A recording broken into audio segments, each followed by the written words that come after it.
நிகழும் ஸ்ரீ மங்களகரமான குரோதி ஆண்டு ஏப்ரல் மாதம் 14ஆம் தேதி ஞாயிற்றுக்கிழமை அன்று சஷ்டி திதியில் திருவாதிரை நட்சத்திரத்தில் அதிகண்டம் நாமயோகத்தில் தைதுளம் கரணத்தினில் மிதுன ராசியில் சித்தயோகம் கூடிய நன்னாளில் இந்த மகத்தான சித்திரை தமிழ் வருட புத்தாண்டு பிறக்கிறது. சித்திரை மாத கிரக நிலைகளை பார்க்கும்போது மேச ராசியில் குருவுடன் சூரிய பகவான் உள்ளார். கன்னி ராசியில் கேது பகவானும், மீன ராசியில் புதன், சுக்கிரன், ராகு பகவான் உள்ளனர். கும்ப ராசியில் சனி பகவானும் செவ்வாய் பகவானும் உள்ளனர்.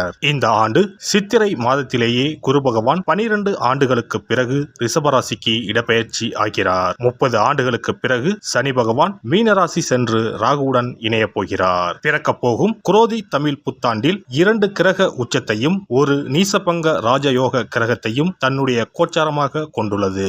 சூரியன் குரு இணைவு மிகுந்த நன்மை தரும். ஆனால் ராகு, உச்ச சுக்கிரன், புதன் சேர்க்கை கொஞ்சம் திகிலாக உள்ளது. அதேபோல் சனி செவ்வாய் சேர்க்கையும் நன்மை தருவதாக இல்லை. எனவே இந்த வருடம் நன்மை எவ்வளவு அதிகம் உள்ளதோ அதே அளவு கெடுதலும் உள்ளது. எனவே அவரவர் குடும்ப பெண்களையும், இளைஞர்களையும், குழந்தைகளையும் நீங்கள்தான் பத்திரமாக பார்த்துக் கொள்ள வேண்டும். இதில் ஒன்றை சொல்லியே ஆக வேண்டும்.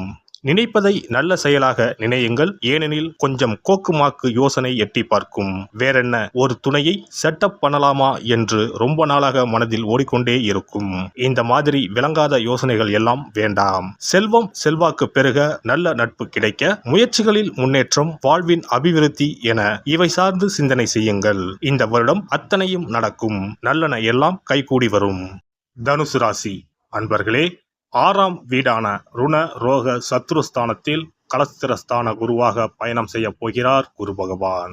குரோதி ஆண்டில் குருவின் பார்வை உங்கள் ராசிக்கு 2ஆம் வீடு, 10ஆம் வீடு, 12ஆம் வீடுகளின் மீது விழுகிறது. குரு பகவான் குரோதி ஆண்டில் 6ஆம் பாவமான அடிமை தொழில், தாய்மாமன், நோய், கடன் எதிரி ஆகியவற்றை குறிக்கும் பாவகத்தில் பயணம் செய்ய போகிறார். சுப கிரகம் 6இல் வந்தால் அசுப பலன்கள் குறையும் என்பது ஜோதிட விதி. 6இல் குரு, ஊரெல்லாம் பகை என்பது பழமொழி. உங்கள் ராசிக்கு பாக்கியாதிபதியும் விரையாதிபதியுமான குரு 6இல் வருவது ஒரு வகையில் நன்மையே. பொன்னவன் குருவின் பொன்னான பார்வை தொழில் ஸ்தானத்தை பார்ப்பதால் தொழிலில் மாற்றம், முன்னேற்றம், அந்நிய தேச பயணங்கள் வரலாம். இதுவரை படித்து வேலையில்லாமல் இருந்தவர்களுக்கு நல்ல வேலை கிடைக்கும். அஷ்டமத்து சனியால் இதுவரை தடைப்பட்ட காரியங்கள் தடை நீங்கி நல்ல விதத்தில் நடக்கும். திறமை, அறிவுக்கு ஏற்ற அதிகமான வருமானங்கள் வரும். ஆனால் சுப விரயமும் அதிகரிக்கும். உடல் ஆரோக்கியத்தில் அதிக கவனம் தேவை. 12ஆம் பாவத்தை குரு பார்ப்பதால் பயணங்கள் அதிகரிக்கும். தேவைக்கேற்ற பணம் வந்தாலும் கையில் காசு பணம் தங்காது. சுப விரயமாக மாற்ற வீடு மனை வாங்கும் வாய்ப்பும் வரும். இதுவரை தடைப்பட்ட கிரக பிரவேசம், திருமணம் போன்ற சுபகாரியங்கள் மனமளவென நடைபெறும். வருமானத்தை எல்லாம் நல்ல விஷயத்திற்கு செலவு செய்வீர்கள். ராசிக்கு 2ஆம் இடத்தை ராசிநாதன் குரு பார்ப்பதால் குடும்பத்தில் அமைதி நிலவும். பணம் பல வழிகளில் இருந்தும் வரும். வாக்கு நாணயத்தை காப்பாற்றி விடலாம். உங்கள் ராசிக்கு 2 மற்றும் 3ஆம் அதிபதியான சனி பகவான் 3ஆம் வீட்டில் ஆட்சி பெற்று ஆண்டு முழுவதும் பயணம் செய்வதால் இந்த ஆண்டு நீங்கள் எடுக்கும் புதிய முயற்சிகள் அனைத்தும் வெற்றியடையும். தைரியம், தன்னம்பிக்கை கூடும். 7.5 சனிகாலம் முடிவுக்கு வந்துவிட்டது. சனி பகவான் கும்ப ராசியில் இருந்து உங்கள் ராசிக்கு விரயஸ்தானம், பஞ்சமஸ்தானம், 9ஆம் இடமான பாக்கியஸ்தானத்தை பார்வையிடுகிறார். சமுதாயத்தில் மதிப்பு மரியாதை அதிகரிக்கும். உங்கள் உழைப்புக்கு லாபம் கிடைக்கும். தொழிலில் படிப்படியாக முன்னேற்றம் கிடைக்கும். ஆண்டின் இறுதியில் சனி பகவான் 4ஆம் வீடான மீனராசிக்கு இடப்பெயர்ச்சியாகி ராகுவுடன் பயணம் செய்கிறார். அர்த்தாஷ்டம சனி ஆரம்பம் ஆவதால் ஆரோக்கியத்தில் அக்கறை காட்டுவது அவசியம். குரோதி ஆண்டு முழுவதும் 4ஆம் வீட்டில் ராகுவும் தொழில் ஸ்தானத்தில் கேதுவும் அமர்ந்து பயணம் செய்வது சிறப்பான அம்சமாகும். வீட்டில் மகிழ்ச்சியும் உற்சாகமும் அதிகரிக்கும். சிலர் புதிய வீடு மாறுவீர்கள். சிலருக்கு வேலையில் மாற்றம் ஏற்படும். புதிய வேலைவாய்ப்புகள் தேடி வரும். பொறுமையோடு இருந்தால் இழப்பை சரி செய்யலாம். இழந்த செல்வாக்கை திரும்ப பெறலாம். பொருளாதார நிலை சீரடையும். அம்மாவின் உடல் ஆரோக்கியத்தில் அக்கறை காட்டுங்கள். திடீர் மருத்துவ செலவுகள் வர வாய்ப்புள்ளது. வெள்ளிக்கிழமை ராகு காலத்தில் துர்க்கைக்கு விளக்கேற்றி வழிபடுங்கள். சிறப்பு பரிகாரம். செவ்வாய் தோஷம் நீங்க செய்ய வேண்டிய பரிகாரங்கள் என்னென்ன, வழிபட வேண்டிய தெய்வம் யார் என்பதனை பற்றி காண்போம். நவ கிரகங்களில் சூரியனுக்கு அடுத்தபடியாக செயல் ஆற்றல் உள்ள கிரகம் செவ்வாய். ஆளுமை திறன், ஆற்றல், வீரம், அதிகாரம் செய்தல், வளைந்து கொடுக்காத தன்மை, தர்மம், நீதி, நேர்மை, நியாயம் போன்ற அம்சங்கள் கொண்ட கிரகம் செவ்வாய். செவ்வாய் பலமாக இருந்து நல்ல ஆதிபத்தியம் பெற்று அவரது தசை நடக்குமானால் சகோதர சகோதரிகள் மூலம் பெரும் அனுகூலம் ஏற்படும். பெரிய பதவிகளில் உள்ளவர்கள் தொழில் அதிபர்களின் தொடர்பு கிடைத்து அதன் மூலம் முன்னேற்றம் உண்டாகும். பலமற்ற ஆதிபத்தியம் பெற்று தசை நடக்குமானால் கீழே விழுவதும் அடிபடவும் நேரிடும். வாகன விபத்துக்களை சந்திக்க நேரிடும். இரத்த காயங்கள், வெட்டுக்காயங்கள், இரத்த சம்பந்தமான நோய், சித்தப்பிரமை, தலையில் அடிபடுதல் போன்றவற்றை ஏற்படுத்துவார் செவ்வாய் பகவான்.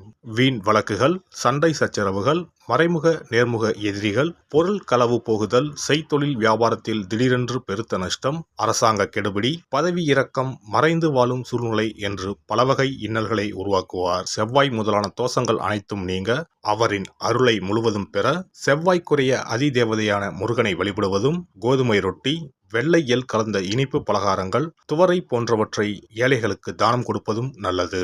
செவ்வாய் கிழமைகளில் விரதம் இருந்து செவ்வாய் பகவானுக்கு விளக்கேற்றுவது, சஷ்டி விரதம், கிருத்திகை விரதம் மேற்கொள்வது, தினமும் கந்த சஷ்டி கவசம் படிப்பது நல்லது.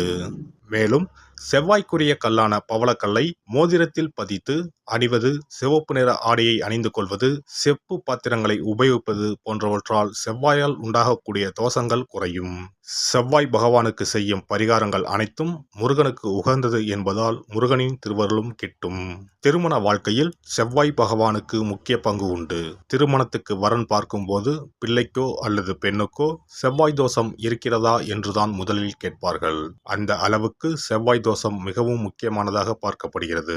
ஒருவரின் ஜனன ஜாதகத்தில் லக்னம், சந்திரன், சுக்கிரன் ஆகியோருக்கும் செவ்வாய் இருக்கும் இடத்திற்கும் உள்ள தொடர்பை கொண்டுதான் செவ்வாய் தோஷம் ஒருவரின் ஜாதகத்தில் எந்த அளவுக்கு வலிமையாக இருக்கிறது என்பதை கணிக்க முடியும். செவ்வாய் தோஷம் இருக்கிறது என்றால் நம்பிக்கையோடு மிக எளிய பரிகாரங்களை செய்வதன் மூலம் தோஷ நிவர்த்தி பெறலாம். செவ்வாய் தோஷம் என்பது திருமண தடையை ஏற்படுத்துவது மட்டுமல்லாமல் மேலும் பல இடையூறுகளையும் ஏற்படுத்தும். எனவே செவ்வாய் பகவானை செவ்வாய் தோறும் செவ்வாய் ஹோரையில் வழிபடுவதும், செவ்வாய்க்குரிய கடவுளான முருகப்பெருமானை 9 நெய் தீபம் ஏற்றி வழிபடுவதும் செவ்வாய் தோஷத்தினால் ஏற்படக்கூடிய அசுப பலன்களின் தாக்கத்தை பெரிதும் குறைக்கும் என்பது ஐதீகம். செவ்வாய் தோஷம் ஒருவருக்கு இருந்து ஒருவருக்கு இல்லை என்றால் திருமணம் செய்யக்கூடாது என்பது சாஸ்திரம். இருவருக்கும் இந்த தோஷம் இருந்தால் திருமணம் செய்து வைக்கலாம் என்று சிலர் சொல்வார்கள்.